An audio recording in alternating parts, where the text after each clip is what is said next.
안녕하세요. 반갑습니다.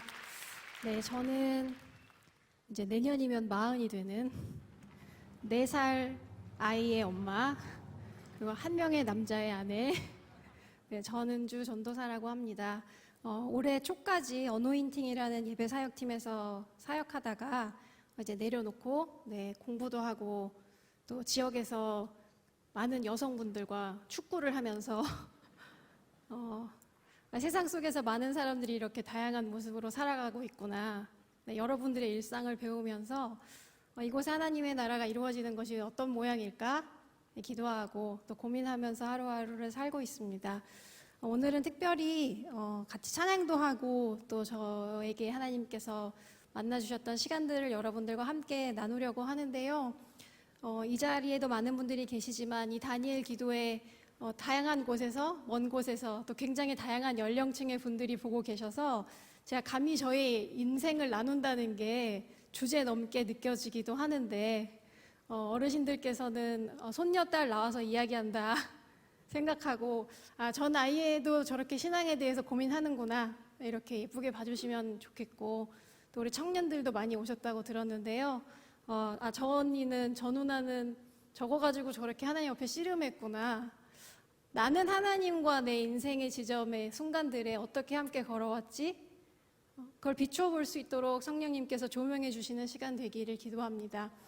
오늘 특별히 연주로 어노인팅에서 한경숙 간사님이 함께 해주셨는데요. 잠시 박수 해주시겠어요?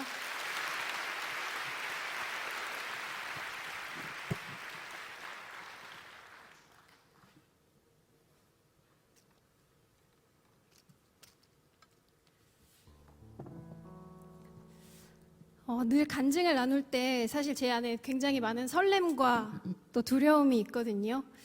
설렘은 혹시라도 제 삶 속에서 하신 일들이 여기 앉아 계신 또 함께 예배하고 계신 많은 분들 중에 누군가에게 들려졌을 때 하나님이 나랑도 함께 하셨지, 이것을 발견하게 되신다면 제가 너무너무 설레는 것 같고, 그러나 두려움은 제가 종종 이 청중의 자리에 앉아 있을 때 그러니까 저기 올라가서 얘기하지, 마치 성경에 나오는 사람 이야기 듣듯이, 물론 제 삶이 그렇게 대단한 게 하나도 없지만 혹시라도 그렇게 느끼게 되실까봐 좀 두려운 마음이 있는데요. 아까 말씀드린 것처럼 저의 삶에 일하신 하나님께서 여기 계신 한 분 한 분, 또 함께 예배하시는 한 분 한 분의 삶 속에 이미 함께 동행하셨다는 것을 기억하시면서 감히 오늘 그 생각을 해보실 수 있었으면, 그 은혜를 하나님 주셨으면 좋겠습니다. 간증하기에 앞서서 제가 자랄 때 저희 외할머니한테 배웠던 찬양이 있는데요. 제가 어릴 때 정말 많이 불렀거든요. 한 5살, 6살 때부터 제 최애 곡이 있었어요. 그걸 좀 여러분들과 먼저 함께 나누고 싶은데 아시는 분들은 함께 찬양하셔도 좋고, 정말 친구가 없었던 한 아이의 하나님을 향한 찬양이라고 생각하면서 들어주시면 감사드리겠습니다.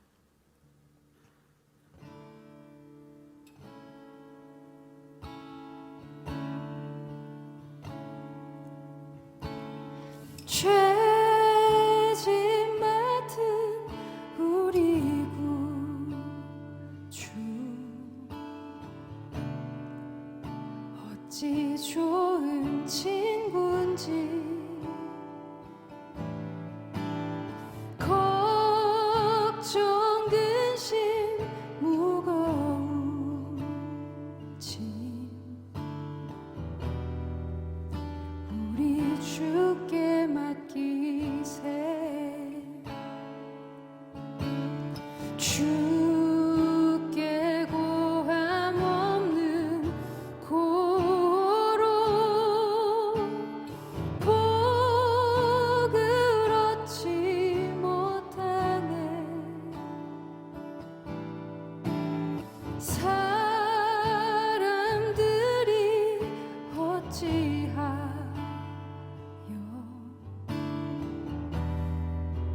아뢰 주를 모를까.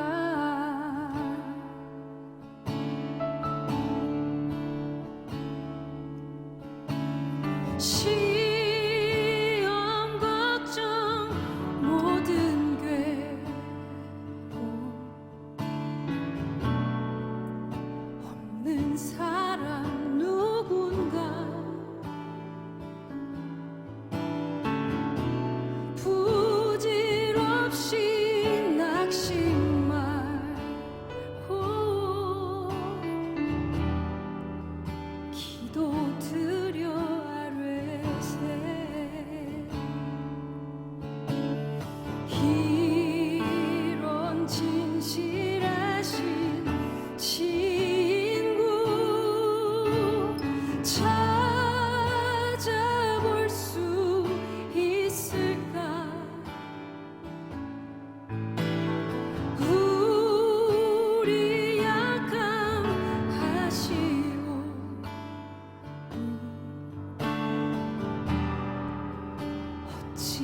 세상 친구 세상 친구 멸시하고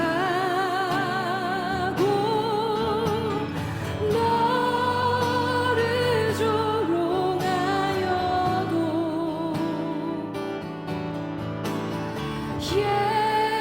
예수 품에 안기어서 참된 위로받겠네. 세상 친구 세상 친구 멸시하고 나를 조롱하여도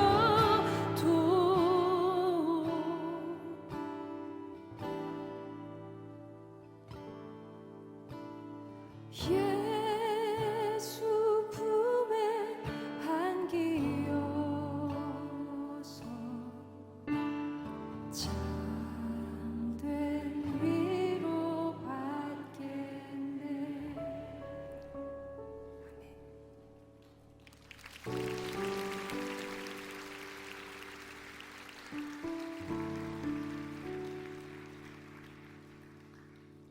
이 찬송은 올해 돌아가신 저희 외할머니께서 자주 부르시던 찬송인데 어린 시절 저에게 큰 힘이 되었던 곡입니다. 제가 태어났을 때 왼쪽 눈에 선천적으로 안검하수가 있었는데요. 좀 많이 중증이었어요. 그래서 태어났을 때 아예 이렇게 왼쪽 눈을 거의 감고 태어나서 아예 왼쪽 눈이 떠지지 않으니까 당연히 부모님께서 많이 걱정하셨겠죠. 거기다가 사람의 몸이 사용하지 않으면 퇴화가 된다고 하더라고요. 그래서 5살 때까지는 몇 개월에 한 번씩 병원에 가서 실로 눈을 살짝 꼬매서 이렇게 떠놓게 하는 그런 조치를 계속 몇 달에 한 번씩 가서 하다가 5살 때 유명 대학 병원에서 이제 큰 수술을 했어요. 수술 내용은 왼쪽 허벅지에 있는 근육을 떼어서 여기에 이식하는 수술이었는데 거의 한 달가량 병원에 입원해 있었음에도 불구하고 사실 결과가 썩 좋지 않았습니다. 너무 뛰어다녔던 5살짜리 아이의 허벅지 근육이 힘이 너무 셌던 거죠. 이걸 이식했더니 오히려 수술 이후에 붕대를 풀었을 때는 이 왼쪽 눈이 오른쪽 눈보다 훨씬 커진 상태로 수술 결과가 나타났습니다. 그 눈 수술은 제 인생의 많은 부분을 바꿔놓는 계기가 됐는데요. 물론 눈을 뜨게 돼서 시력은 확보할 수 있었지만 또 다른 의미의 짝짝이 눈이 이제 되면서 그냥 아이들 놀림감으로 그냥 도장을 찍어버린 거예요. 5살 때 수술을 했다는 건 학교에 가서 아이가 놀림받지 않게 하려고 해주셨던 거였는데 초등학교 입학하자마자 땡땡 초등학교 1학년 2반 전은주는 눈병신이라고 전교에 소문이 났고 교문 앞에 아이들이 늘 이렇게 저를 놀리려고 하이에나처럼 기다리고 있었어요. 친구라고 부르지만 친구일 수 없었던 존재들이 많아지기 시작했고 또 가정 경제도 많이 어려워졌었던 것 같아요. 아마 보험도 되지 않는데 수술비를 아마 병원에서 그렇게 한 달씩 입원해 있고 수술비도 내고 하는 일이 부모님께 많이 쉽지 않은 일이었을 거라고 이제는 예상이 됩니다. 그리고 이제 제 눈을 보아하니 도무지 이 아이는 결혼을 못하겠구나라고 저희 어머니께서 당시에 확신하셨던 것 같아요. 그래서 완벽한 FM 교육을 시작하셨습니다. 제가 제법 영리하기도 했거든요. 네, 증명할 길이 없는데 어머님 생각엔 제가 성인이 되었을 때 이미 눈이 너무나도 큰 약점이라고 생각이 되시니까 눈이 아닌 다른 것들로는 절대 지적받지 않은 아이가 되었으면 좋겠다. 저도 이제 부모가 되고 나니까 어머니 마음 너무너무 이해가 가는데 사실 그때는 잘 이해를 못했어요. 그래서 혹시 이제 오늘 이 이야기가 어머니도 예배를 드리실 것 같은데 먼저 죄송하고 사랑합니다. 그때는 그렇게 느껴졌다는 뜻이에요. 근데 세상에 정말 그런 하드 트레이닝이 없었습니다. 막 열이 40도씩 나도 학교에 가고 교회에 가고 다 참여를 해야 됐었고요. 학원도 빠질 수 없었고 그리고 저희 아버지는 너무너무 무서운 분이셨기 때문에 당시 저에게 집은 굉장히 어렵고 외롭고 두려운 공간이었습니다. 그럼에도 그때 저에게 한 가지 희망이 있었던 것은 아까 찬양할 수 있었던 것처럼 문자 그대로 하나님이 이 세상의 주인이신 것, 또 예수님께서 저의 죄를 대신해서 죽으셨다는 사실을 너무 어린 나이에 믿었어요. 그 외할머니 등에 업혀서 안 간 예배가 없거든요. 수요 예배, 금요 예배, 각종 새벽 예배, 구역 예배 전체 출석. 네, 그래서 하나님이 은혜를 주셨던 것 같아요. 되게 진지했단 말이에요. 막 산소 가서 절 안 한다고 큰아버지한테 막 대들고, 주일 예배 빠지면은 안 된다고 막 엄마랑 막 싸우고, 막 밥상 차려놓고 열쇠 주고 가라 막 이렇게 하는 6살이었단 말이죠. 정말 진지했어요. 그래서 전교에 제 눈이 놀림거리가 되고, 학교를 마치고 돌아오는 길에 친구들이 뒤를 따라오면서 제 눈에 대해서 비아냥거리고 조롱할 때 아까 그 찬송이 제가 할 수 있는 최선의 기도였던 것 같아요. 세상 친구 멸시하고 나를 조롱하여도 예수 품에 안기어서 참된 위로받겠네. 그래서 원래 아멘 하면 여기서 간증이 끝나면 되잖아요. 근데 그렇지 않았으니까 이제 이게 인트로였습니다. 하지만 그렇게 찬양하던 저에게 이 믿음이라는 것이 너무 어렵고 복잡해지기 시작했어요. 제가 늘 경험하는 저를 조롱하는 친구들, 하지만 저를 위로하시고 지키신다는 예수님의 약속이 저에겐 너무 상반되게 느껴지는 거예요. 많이 공감하시겠지만 우리가 어린아이들에게나 또 신앙을 처음 시작할 때는 더욱더 신앙을 단순하게 가르치잖아요. 아프면 기도하십시오. 지혜가 필요하면 말씀 보십시오. 기쁠 때 슬플 때 찬양하십시오. 저도 정말 단순한 아이였기 때문에 제가 얼마나 단순했냐면, 얼마나 단순한 어린아이 같은 믿음이 있었냐면, 제가 어릴 때 괜찮았어요. 그래서 홍해가 갈라지는 기적 이런 설교를 듣고 오면 욕조에 물을 받아놓고 화장실 문을 잠그고 잠시 기도합니다. 주님, 이 욕조물이 갈라지게 해주십시오. 그리고 야! 자, 여러분 질문해 볼까요? 갈라졌을까요? 믿음이 없으십니까? 아니, 갈라지지 않는 거예요. 막 절망이 되더라고요. 하지만 이 욕조가 안 갈라지는 문제는 제 일상에 큰 지장을 주지 않기 때문에 이게 응답되지 않는 건 그냥 저를 채찍질할 수 있었어요. 하나님, 저에게 더 큰 믿음을 주십시오. 그래서 사실 저를 초등학교 때 지도하셨던 교회학교 전도사님이 정말 기도의 능력을 많이 경험하신 분이셨거든요. 저희 외할머니도 그러셨지만. 그래서 그런 신앙 체험이 저는 정말 많았단 말이에요. 어느 여름 성경학교였는데요. 여러분 혹시 어린이 여름 성경학교의 하이라이트가 뭔지 알고 계십니까? 많은 우리 믿음이 좋으신 성도님들은 기도해요, 말씀 시간이요, 이런 응답을 기다리실지 모르겠지만 초등학생 어린이에게는 수영 시간이에요. 저희 모두가 그 시간만 기다렸는데 막 비가 오는 거예요. 저희 전도사님 얼마나 멋있었냐면 갑자기 딱 가셔서 커튼을 착착 치세요. 그리고 말씀하십니다. 여러분 기도합시다. 주여 비를 멈춰 주시옵소서. 자, 질문하겠습니다. 비가 멈췄을까요? 멈췄다. 안 멈췄다. 믿음을 좀 더 가지셔도 될 것 같습니다. 매해 기도만 하면 비가 멈췄어요. 할렐루야죠. 저는 이런 경험이 너무 많았기 때문에요. 제가 정말 고통스러운 순간에도 하나님이 계시다는 것에 대한 확신과 그분이 능력 있는 분이시라는 것에 대한 그 의심은 조금도 없었어요. 다만 그 능력의 하나님께서 저에겐 너무너무 중요한 2가지 기도 제목을 절대 안 들어주시더라고요. 밤마다 제가 기도한 루틴이 있었거든요. 방문을 닫고 이불을 뒤집어 쓰고 제 왼손 위에, 제 왼쪽 눈 위에 손을 얹고, 하나님, 내일 아침에 눈을 뜨면 두 눈 크기가 똑같아지게 해주세요. 하나님 죽은 사람도 살리신다면서요. 하나님 그리고 우리 아빠 제발 하나님 믿고 술 안 드시고 화 안 내게 해주세요. 이게 제 기도 제목이었어요. 저는 이 기도를 5살 때 시작했지만 15살 저의 인생 사춘기와 신앙 사춘기가 함께 올 때까지 이 기도는 제가 원하는 방식으로 응답되지 않았습니다. 하나님을 너무 믿고 싶어서요. 기도 내용을 바꿔본 적도 있어요. 조금 크니까 교회에서 이런 거 알려주시더라고요. 만약 주님의 뜻이 아니라면. 그래서 늘 이렇게 기도했어요. 하나님, 제 양쪽 눈 크기가 똑같아지게 도와주세요.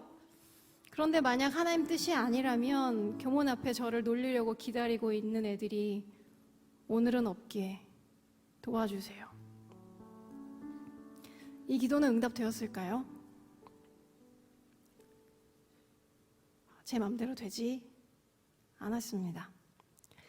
지금은 웃으면서 나눌 수 있는데 정말 고통스러웠습니다. 제 눈 위에 이외에 다른 것으로 놀림받지 않는 아이로 키우려던 부모님의 마음조차 제 안에서 오해가 되기 시작했습니다. 저를 염려하시는 마음이 저에게는 너는 우리에게도 사랑받기에 충분하지 않아. 넌 그걸 고쳐야만 좋은 사람일 거야. 라고 생각되게 만들었어요. 그만큼 이 눈은 부모님이 받아들이시기 힘들 만큼 누구도 좋아할 수 없는 큰 문제라고 여기기 시작했습니다. 더불어 제 수술 때문에 어려워진 경제적인 상황, 이런 것들이 또 K 장녀는 보이거든요. 저 때문에 뭔가 어둡고 힘들어진 가족들에게 제가 무언가 훌륭한 사람, 또 인정받는 사람이 되는 것으로 갚아드려야 한다고 생각했습니다. 그래서 모든 것에 최선을 다하고 모범이 되게 하려고 애를 썼어요. 그리고 이런 제 애쓰는 마음은 제가 하나님을 믿는 신앙과 하나님을 바라보는 시선을 향해 이어졌습니다. 제가 생각하고 배우기로는 하나님은 하나님의 자녀의 믿음의 기도를 들어주시는 분이신데 이렇게까지 제 기도를 안 들어주시는 것을 보면 나는 하나님의 자녀가 아니거나 아니면 하나님은 결코 제가 만족시킬 수 없는 분이라고 해석됐습니다. 그러니까 제 삶의 모든 불행의 이유는 제가 하나님의 사랑을 받을 만한 존재가 아니기 때문에, 제가 괜찮은 사람이 아니기 때문에 생겨난 일들이라고 생각했던 거죠. 저는 늘 스스로 노력해서 더 좋은 사람이 되고 싶었고, 그러나 늘 한계와 어려움에 부딪혔습니다. 교회에서 열리는 각종 행사들 있잖아요. 어린이 성경 퀴즈 대회, 암송 대회, 전도 축제 다 나가서 1등하는 어린이였거든요. 온 교회의 자랑. 그랬던 저도 인생 사춘기와 신앙 사춘기를 동시에 맞이하며 피해갈 수 없었습니다.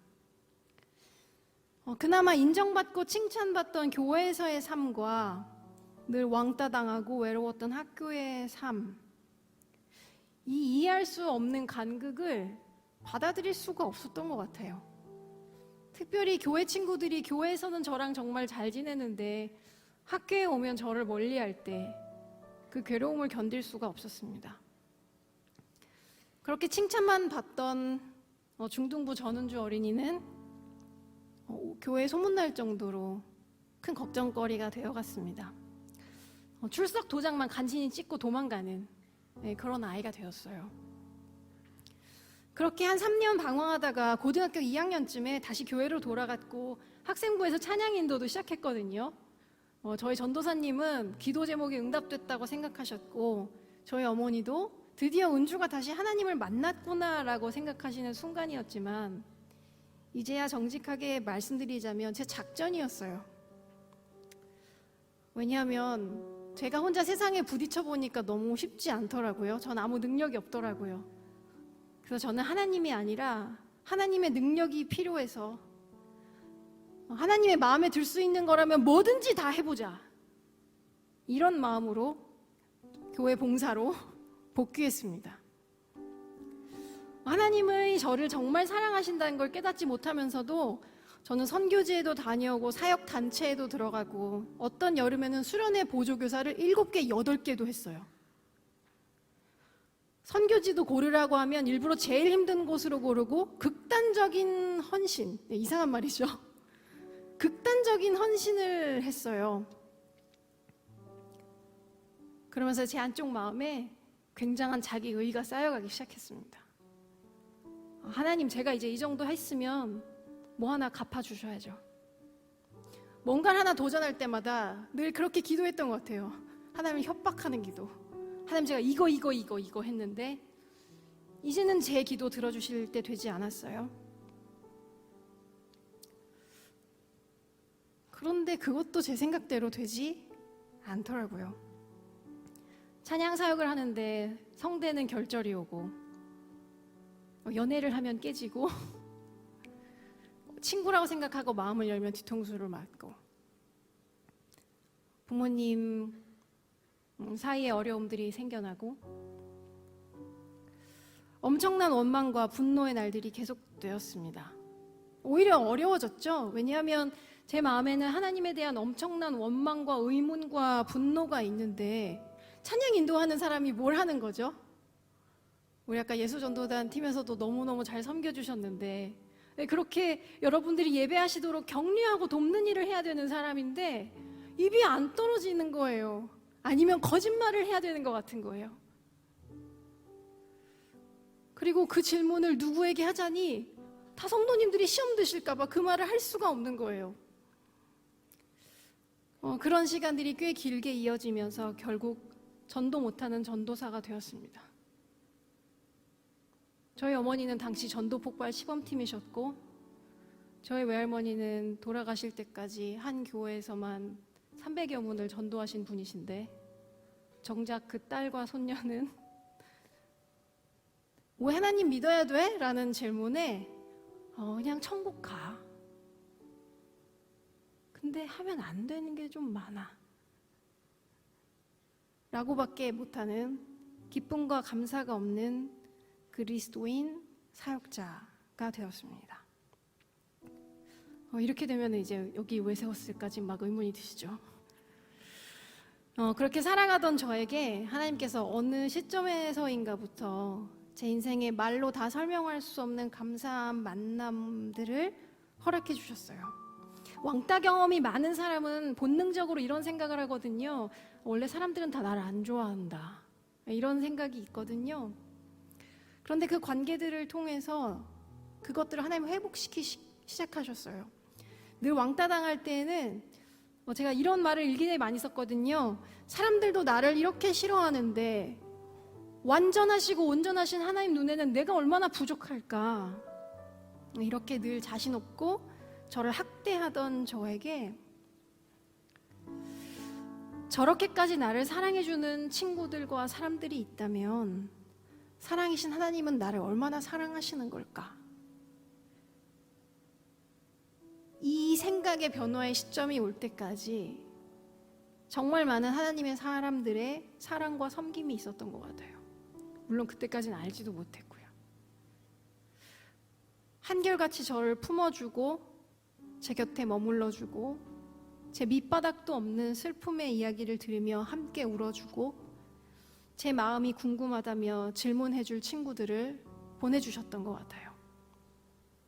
그리고 그 시간이 쌓이고 쌓였을 때, 그 사랑이 제 안에 쌓이고 쌓였을 때 그제서야 제가 하나님 앞에 풀어야 할 숙제가 있다는 것을 알게 되었습니다. 제가 믿으려고 막 애썼던 하나님, 혹시 질문하면 실망하실까 봐 두려워서 묻지 못했던 이 질문들을 제가 하나님 앞에 던지고 씨름해야 한다는 것을 알게 되었어요. 왜냐하면 제가 겪은 문제들을 하나님 앞에서 한 번도 제대로 질문해 본 적이 없어서 사단이 늘 저를 공격할 때 어떤 방식으로 공격하냐면, 은주야, 너 지난 일을 생각해봐. 너 그때도 하나님 믿었는데 너 안 좋은 일 정말 많이 겪었잖아.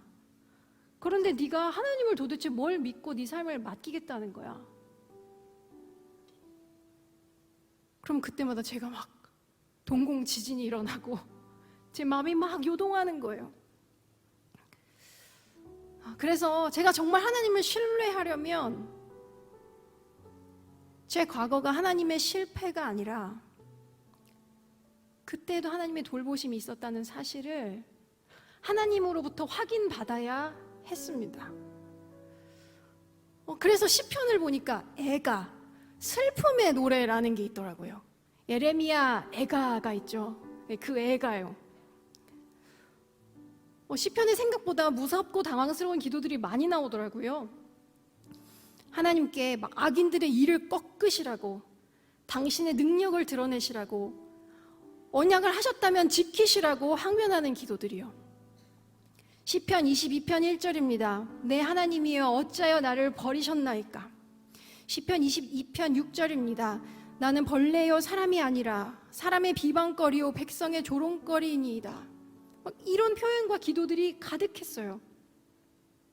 근데 정작 저는 하나님 앞에 나갈 때 되게 정돈하고 나갔었거든요. 거룩하신 하나님, 오늘도 제가 주님 앞에 왔습니다 할 때는 제 안에 모든 슬픔들을 가리고 숨겨놓고 제가 부모님께 좋은 모습만 보이고 싶었듯이 그 괜찮은 모습으로 가려고 하더라고요. 게다가 제가 고등학교 2학년 때부터 찬양 인도를 했는데 제가 부르던 찬양엔 사실 그런 가사들이 잘 없었던 것 같아요.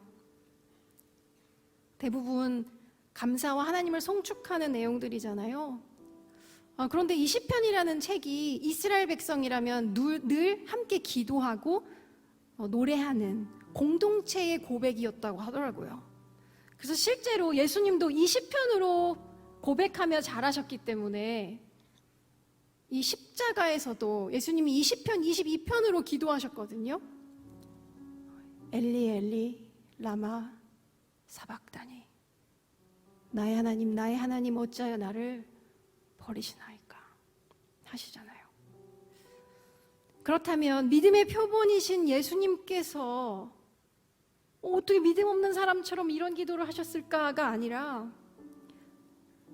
주님이 답이시라면 다시 한번 생각해보면 정말 신뢰하는 관계이기 때문에 가장 깊고 가장 무겁고 가장 어려운 질문을 던지실 수 있던 것이었다고 생각되기 시작했어요.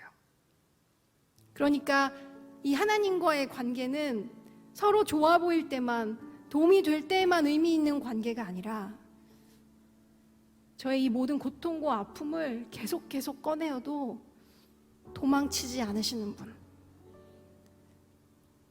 진짜 저를 저로 사랑하시기 때문에 저의 이야기에 귀 기울이시는 분이시라는 것을 믿어보고 싶다는 생각이 들기 시작했습니다. 그래, 하나님이 정말 나를 사랑하신다면 이 질문 한 번만 해봐도 되지 않을까? 하나님께서 저에게 용기를 주셨던 것 같아요. 그래서 정말 작정하고 씨름하기로 했어요. 약간 협박을 곁들여서. 하나님, 신약 성경 다 읽을 때까지 제발 뭐라고 한마디라도 하세요. 그냥 한 번만, 제발 한 번만 저 좀 설득해보세요. 아니면 저는 일단 직업 바꿀 겁니다. 전도사 아닌 것 같아요. 전도 못하는 전도사, 너무 수치스러워요. 하나님 정말 저를 사랑하신다면 제 삶에 제가 떠올리고 싶지 않은 기억들에 대해 제발 한마디만 해주세요. 그래서 지금 나눌 곡은 그때 제가 하나님께 대들다시피 기도하던 때의 마음이 잘 담겨있는 곡입니다. 이제부터 들으실 때 당황하실 수 있어요. 교회에서 저런 가사로 노래를 한다고 싶은 분들이 계실 수도 있겠지만 참되고 깊은 신뢰의 관계에서만 들을 수 있는 깊은 애통함의 노래로 이 시간 하나님께 저와 여러분의 그날을 올려드리기 원합니다. 그리고 우리 자신만의 그날이 아니라 오늘 많은 기도 제목들 들으셨죠? 우리 이웃들의 그날, 우크라이나 국민들의 그날, 또 지난주 이태원에서 큰 아픔을 겪으신 분들, 그 친구들, 그 가족들의 그날을 주님께 기도하는 마음으로 함께 올려드리기 원합니다.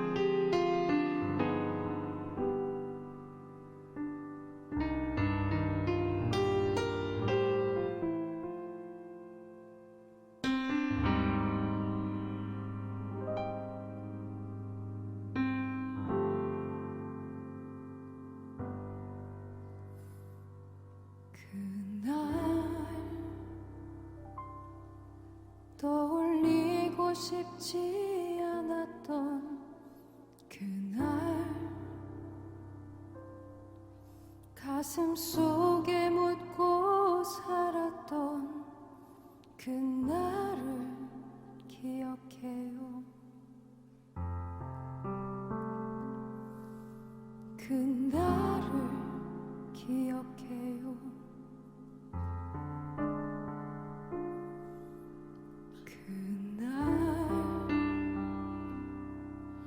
여전한 기억 속에 그날 마냥 덮어두고 싶었던 그날을 기억해요. 그날을 기억해요. 당신은 어디 계셨나요? 왜 날 지켜주지 않았나요? 다른 이들의 서툰 위로가 아닌 당신께 듣고 싶어요.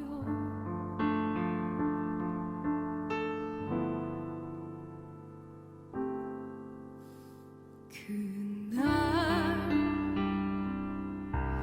떠올리고 싶지 않았던 그날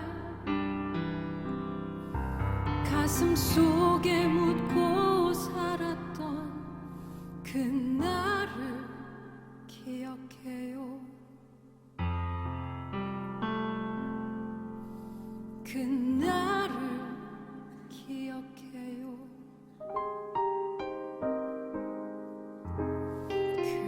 그날 여전한 기억 속에 그날 마냥 덮어두고 싶었던 그날을 기억해요. 그날을 기억해요.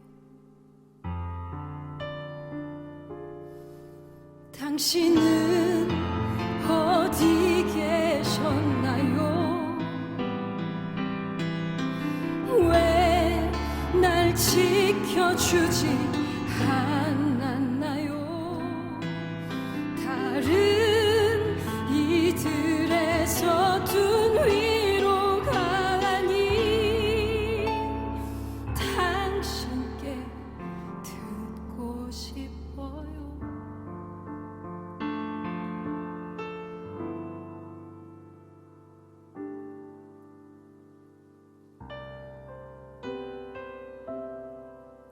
시간 잠시 우리의 기도 가운데 우리의 그날을 주님 손에 맡겨드리시면 좋겠습니다.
나와 함께 있었다고 그날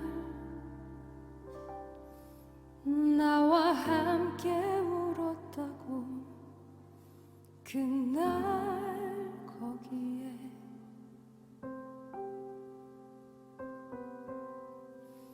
그날 내 곁에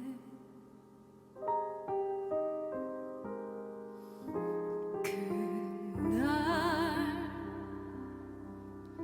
나와 함께 있었다고 그날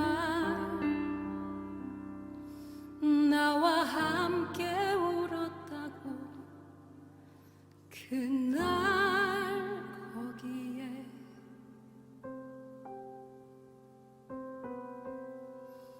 그날 내 곁에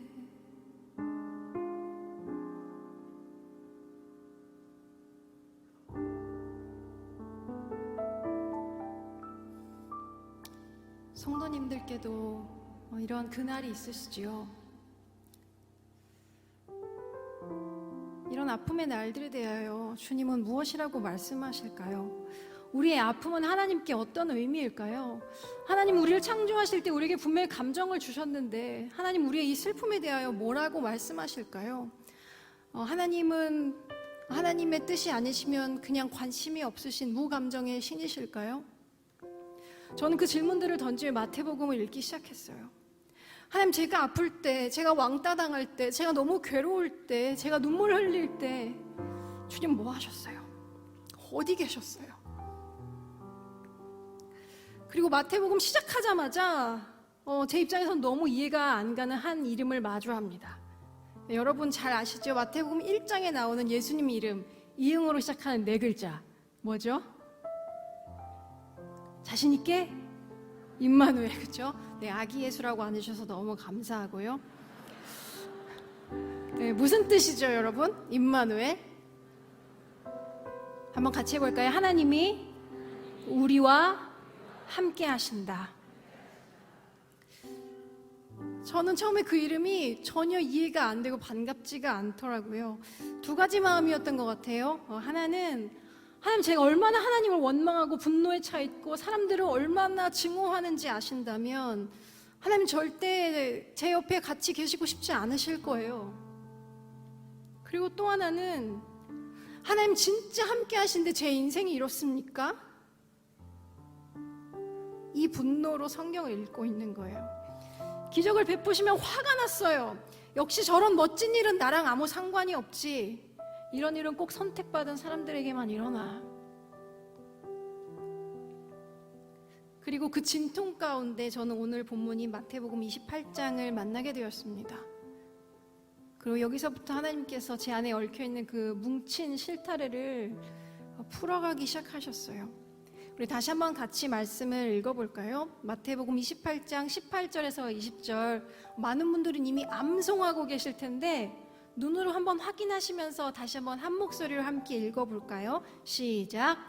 예수께서 나와 말씀하여 이르시되 하늘과 땅의 모든 권세를 내게 주셨으니 그러므로 너희는 가서 모든 민족을 제자로 삼아 아버지와 아들과 성령의 이름으로 세례를 베풀고 내가 너희에게 분부한 모든 것을 가르쳐 지키게 하라. 볼지어다 내가 세상 끝날까지 너희와 항상 함께 있으리라 하시니라. 아멘. 잠깐 남겨주시겠어요? 너무 수없이 외웠던 말씀인데 성령님께서 제 안에 일하신 것이겠죠? 앞부분에 나눈 것처럼 정말 오래 왕따를 당했던 저에게 초등학교 때 한번 왕따 당하니까요, 사람 대하는 게 어려워서 중학교, 고등학교 가서도 계속 어려움이 있었거든요. 그래서 원래 제 소원이 뭐였냐면 예전에 TV 프로그램 중에 TV는 사랑을 싣고라고 아세요? 아시면 나이가 많으신 분들이시죠? 제가 거기 나가서, 거기 원래 되게 훈훈한 프로그램이잖아요. 친구, 선생님 찾아주는 프로그램인데 제 꿈이 뭐였냐면 성공해서 거기 나가서 나를 늘 놀리는데 그 주동자가 있었거든요.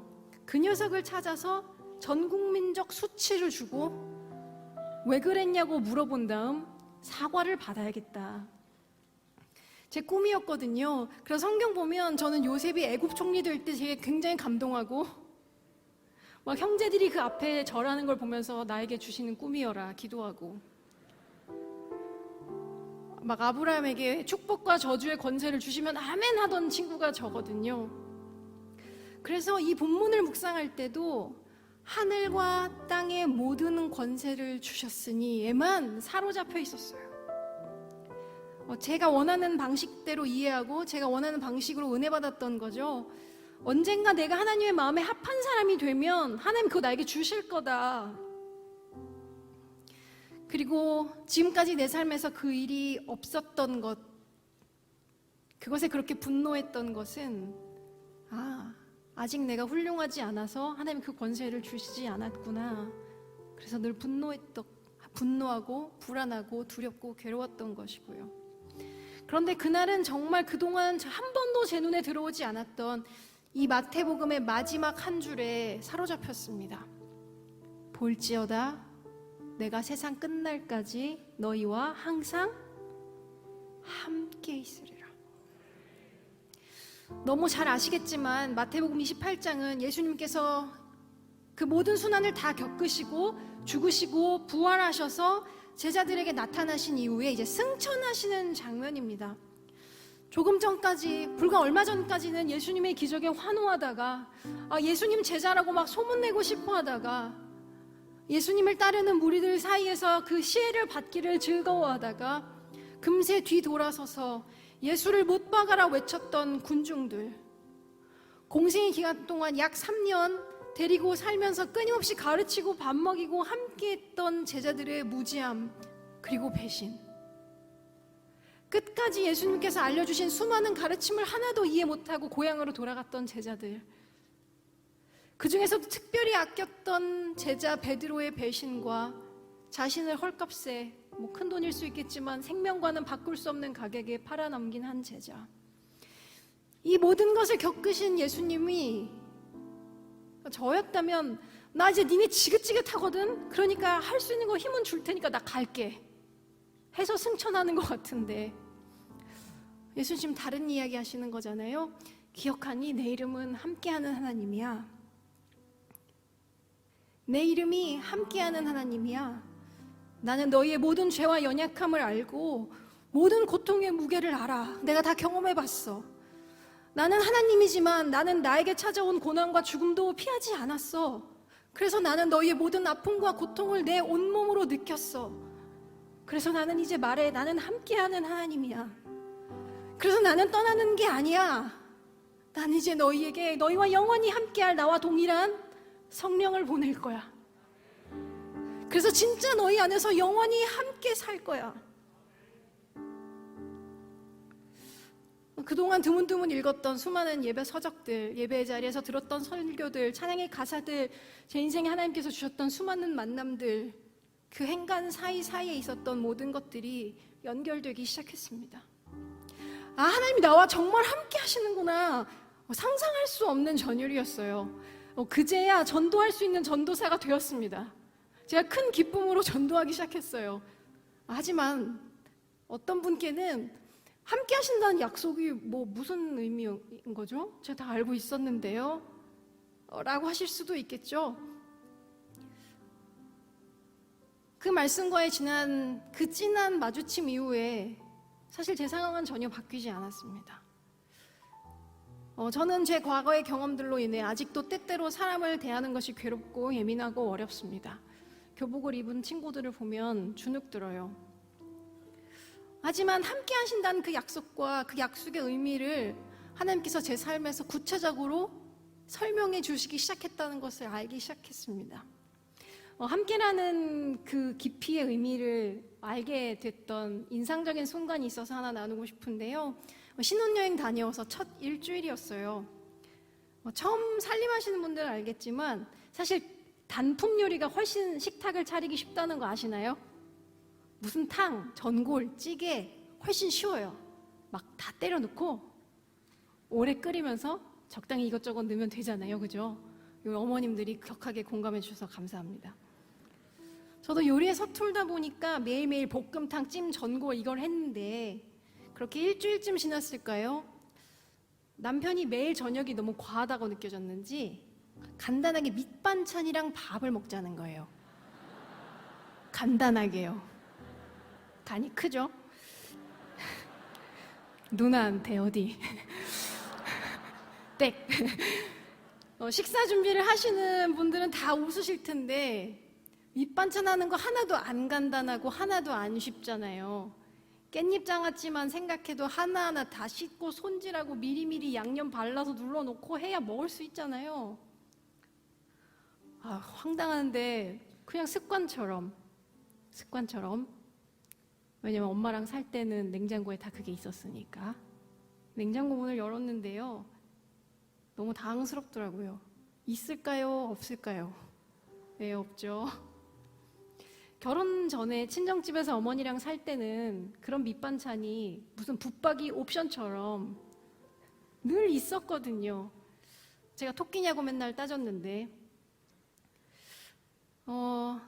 어머니랑 같이 안 살고 제가 수고하지 않으니까 그 밑반찬은 없는 게 원래 기본값이더라고요. 뿐만 아니라 어머니는 늘 말씀하셨거든요. 빨래는 세탁기가 하지 네가 하니? 그런데 놀라운 사실을 알게 됐어요. 빨래는 제가 해야 된다는 걸요. 일주일 만에 수건이 뚝 떨어지는 거예요. 빨래는 어머니가 하셨던 거였어요. 제가 외출했을 때 아니면 제가 자고 있을 때 어머니께서 반찬을 하시고 빨래를 하시는 수고를 해주셨기 때문에 일하시는 순간을 제가 잘 보지 못해서 저는 그게 늘 자연스러운 것이라고 생각했는데요. 네, 그날 저는 어머니의 부재 속에서 처음으로 엄마가 나를 위해 일하셨다는 것을 알게 되었습니다. 하나님께서 함께 하신다는 것 또한 이와 같은 의미라 생각됩니다. 하나님은 온 세상에 충만하시기 때문에 우리는 주님 안에 거하는 한 영원히 하나님의 온전한 부재를 경험하지 못할 거예요. 그렇기 때문에 하나님께서 나를 위해, 우리를 위해, 이 세상을 위해 무슨 일을 하고 계시는지 조금도 느끼지 못했던 것 같습니다. 하나님은 그 수많은 것들을 통해 우리에게 말씀하고 계시더라고요. 보이지 않지만 분명히 내가 일하고 있어. 그 주님을 만나고 썼던 한 곡을 나누고 싶은데요. 함께 하시는 주님께서 세상이 줄 수 없는 완전한 평강을, 그 안전함을 우리에게 주시는 줄 믿습니다.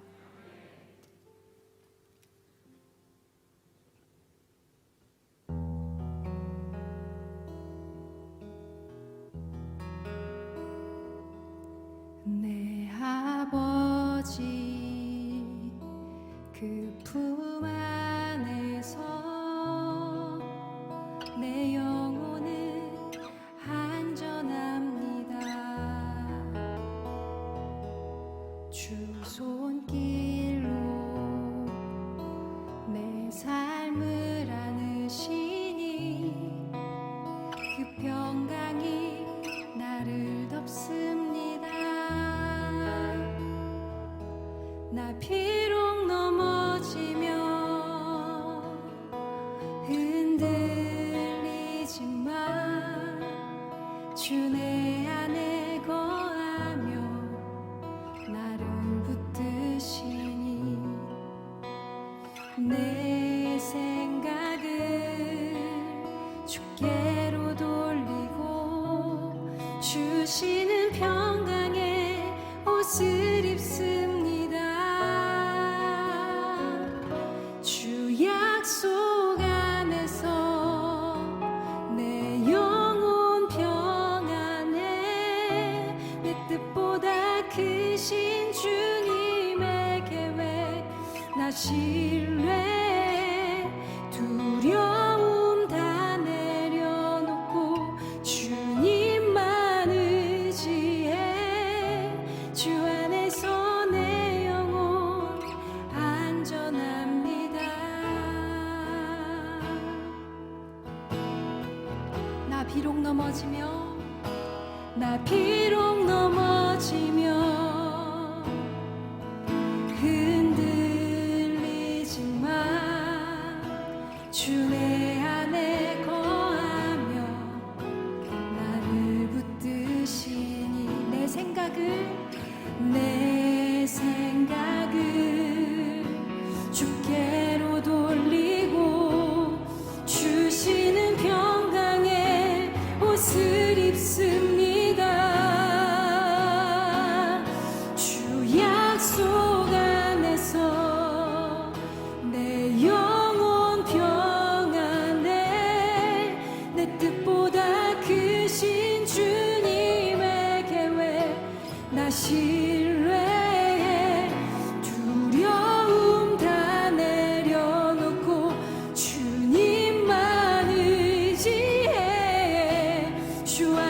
약속 안에서 내 영혼 평안해. 내 뜻보다 크신 주님에게 외해 나 신뢰해. 두려움 다 내려놓고 주님만 의지해.